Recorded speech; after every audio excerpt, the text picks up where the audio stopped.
Hello વિદ્યાર્થી મિત્રો, એજ્યુટેકનો ચેનલમાં આપનું સ્વાગત છે। આજે આપણે શીખવાના છીએ ધોરણ 4 ગણિતની તારીખ 28/9/2024ના રોજ લેવાયેલી એકમ કસોટીની સંપૂર્ણ પ્રશ્ન બેંકનું સોલ્યુશન। વિદ્યાર્થી મિત્રો, તમારું પેપર આજ રોજ લેવાયેલી આ પ્રશ્ન બેંકમાંથી જ પૂછવામાં આવ્યું હશે। તો ચાલો આપણે સંપૂર્ણ પ્રશ્ન બેંકનું સોલ્યુશન જોઈએ। પ્રશ્ન નંબર 1, માગ્યા મુજબ જવાબ આપો। કોઈ પણ એક વિભાગ પૂછાયો હશે, આપણે દરેક વિભાગના જવાબ જોઈએ। વિભાગ પહેલો છે, એક શાળાના ધોરણ 1 થી 5ના બાળકોની વિગત આપેલી છે, તેના આધારે પ્રશ્નોના જવાબ લખવાના છે। સવાલ નંબર 1 છે, ધોરણ 1 થી 5ના કુલ કેટલા બાળકો થાય? તો 160 થશે।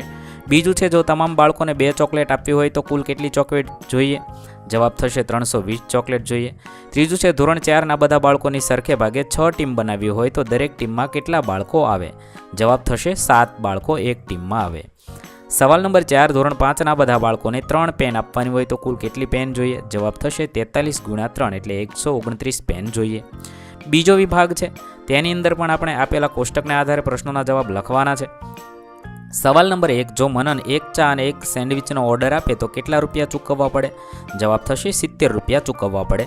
સવાલ નંબર 2, જો હિતેશભાઈ 4 સેન્ડવિચનો ઓર્ડર આપે તો કેટલા રૂપિયા ચૂકવવા પડે? 240 રૂપિયા ચૂકવવા પડે। ત્રીજું છે, મારી પાસે 200 રૂપિયા હોય તો કેટલા જ્યુસ લઈ શકાય? 5 જ્યુસ લઈ શકાય। સવાલ નંબર 4, રેખાબેન 1 પીઝા અને 1 જ્યુસનો ઓર્ડર કરે છે તો દુકાનદારને 200 રૂપિયા આપે તો પરત કેટલા રૂપિયા લેવાના થાય? તો 35 રૂપિયા પરત લેવાના થાય। ત્યારબાદ ત્રીજો વિભાગ છે, એની અંદર પણ આપેલા કોષ્ટકના આધારે પ્રશ્નોના જવાબ લખવાના છે। સવાલ નંબર 1, કુલ કેટલા બાળકો પ્રવાસમાં જવાના છે? 185 બાળકો પ્રવાસમાં જવાના છે। સવાલ નંબર 2, જો એક બસમાં 50 બાળકો સમાય તો બધા બાળકોને લઈ જવા માટે કેટલી બસ જોઈએ? તો 3 બસની જરૂર પડશે। સવાલ નંબર 3, જો ધોરણ 5ના બધા બાળકોને એક જ બસમાં બેસાડીએ તો કેટલા બાળકોને સીટ નહીં મળે? બધા બાળકોને સીટ મળી જશે। સવાલ નંબર 4, ધોરણ 4ના બાળકોને 2 બસમાં સરખે ભાગે વહેંચીએ તો દરેક બસમાં કેટલા બાળકો સમાય?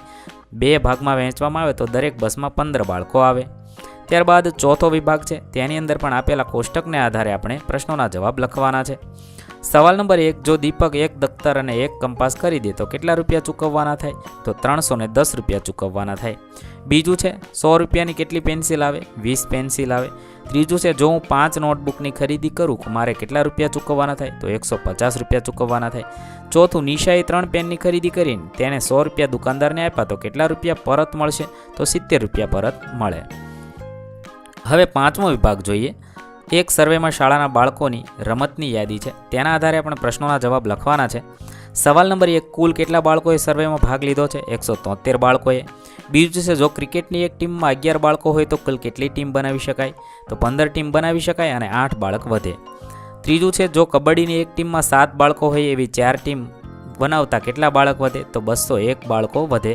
ચોથું, જો એક કેરમ પર 4 બાળકો રમી શકે તો એક સાથે કેરમ રમવા કેટલા કેરમ બોર્ડ જોઈએ? 43 કેરમ બોર્ડ જોઈએ અને 1 બાળક વધે। પ્રશ્ન નંબર 1b, નીચેના દાખલા ગણો। કોઈ પણ એક ગણવાનો છે। અહીં આપણે દરેક પ્રશ્નોના જવાબ શીખીએ।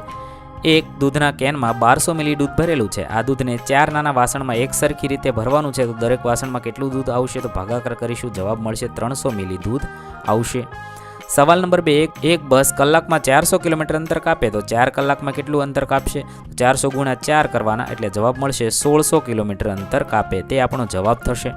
ત્રીજું છે, એક ટ્રેન 6 કલાકમાં 480 કિલોમીટરનું અંતર કાપે છે, દરેક કલાકે કેટલું? અહીંયા ભાગાકાર કરવાનો, 480 / 6 કરીશું એટલે દરેક કલાકે 80 કિલોમીટર અંતર કાપે, એ જવાબ મળશે।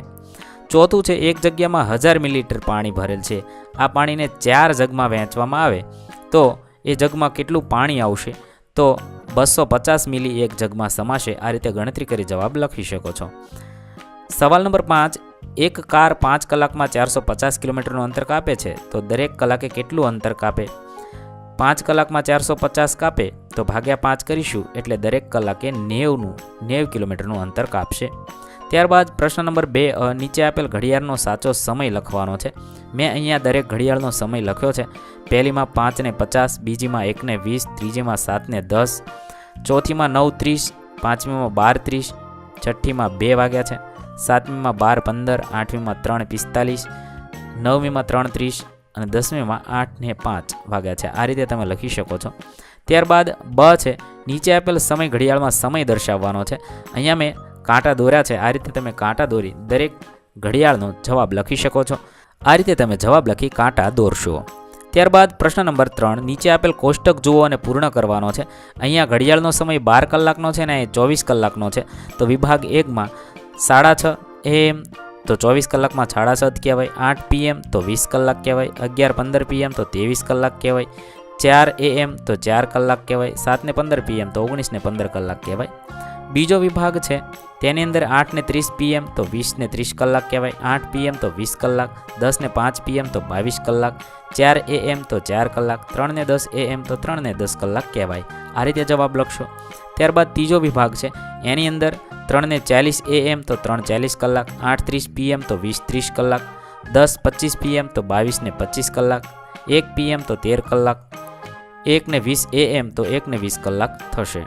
ત્યારબાદ ચોથો વિભાગ છે 11:10 PM તો 23:10 કલાક. 9:30 PM તો 21:30 કલાક. 8:15 PM તો 20:15 કલાક. 2:50 PM તો 14:50 કલાક. 11:40 AM તો 11:40 કલાક થશે. ત્યારબાદ પાંચમો વિભાગ છે 1:10 PM તો 13:10 કલાક. 10:10 PM તો 22:10 કલાક. 19:25 PM, અહીંયા 19:25 PM ન હોય પરંતુ 7:25 PM એમ લખવાનું થશે અને સામેની સાઈડમાં આપણે 19:25 જવાબ લખશું. અહીંયા ઊંધું છે એટલે જવાબ આપણે આ બાજુ લખેલો છે. 3:45 PM તો 15:45 કલાક. 3:30 AM તો 3:30 કલાક થશે. ત્યારબાદ પ્રશ્ન નંબર 4, માગ્યા મુજબ જવાબ લખવાનો છે. કોઈ પણ એક વિભાગ લખવાનો છે. આપણે અહીંયા દરેક પ્રશ્નોના જવાબ લખીશું. વિભાગ પહેલો છે સવાલ નંબર 1, કપ સિરપ બોટલની ઉત્પાદન તારીખ 13/4/2017 અને અંતિમ એટલે કે સમાપ્તિ તારીખ 13/4/19 છે. તો ડિસેમ્બર 2018માં તેને ઉપયોગમાં લઈ શકાય. તો જવાબ થશે હા. બીજું છે જાન્યુઆરી 10 થી ફેબ્રુઆરી 5 વચ્ચે કેટલા દિવસ આવે? 25 દિવસ આવશે. ત્રીજું છે તારીખને અંકમાં લખવાની છે. 12/3/2008 લખીશું. ચોથું છે તારીખને શબ્દોમાં 10મી ઓક્ટોબર 2001. પાંચમું છે 3:30 થી 4:10 સુધી કેટલી મિનિટ થાય? તો 40 મિનિટ થશે. બીજો વિભાગ જોઈએ.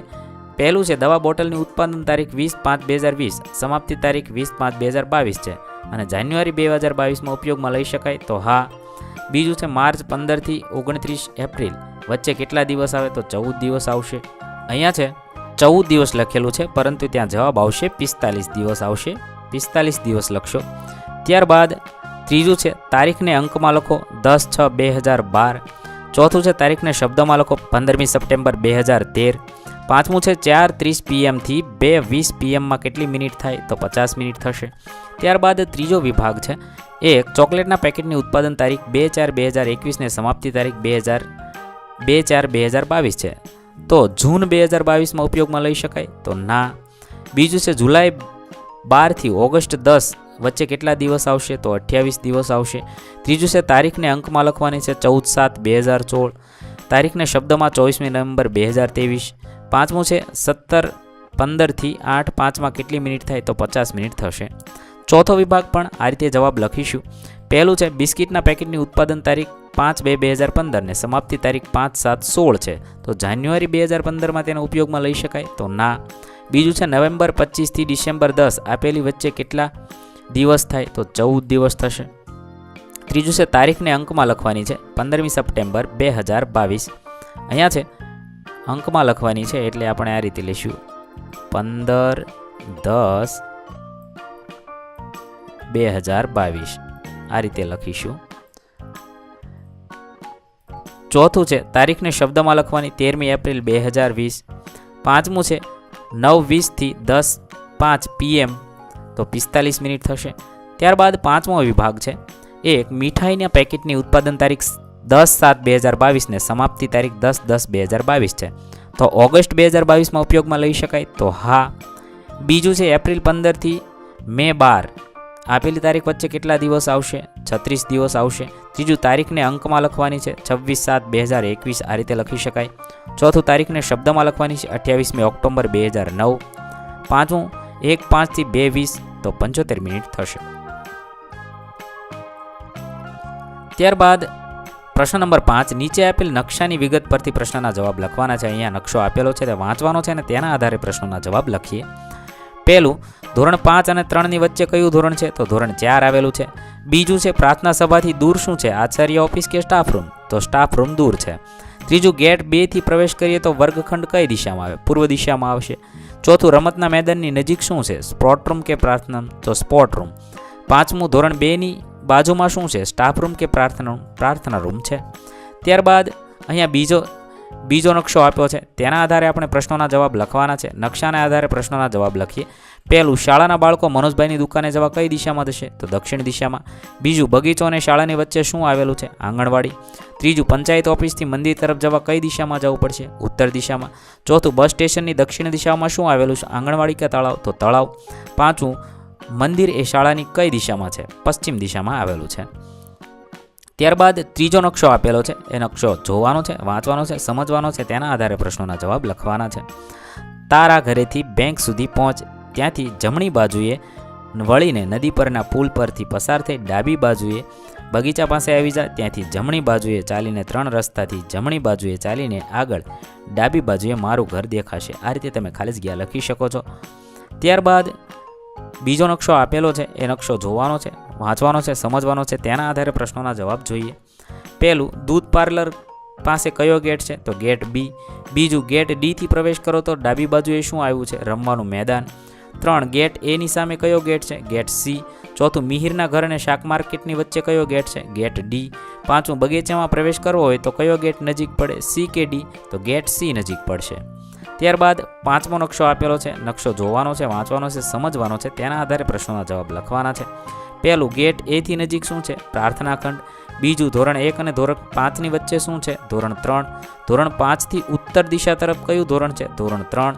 ચોથું, ગેટ બી થી બગીચા તરફ જતા પ્રાર્થના ખંડ કઈ બાજુએ છે? ડાબી કે જમણી? તો ડાબી બાજુએ.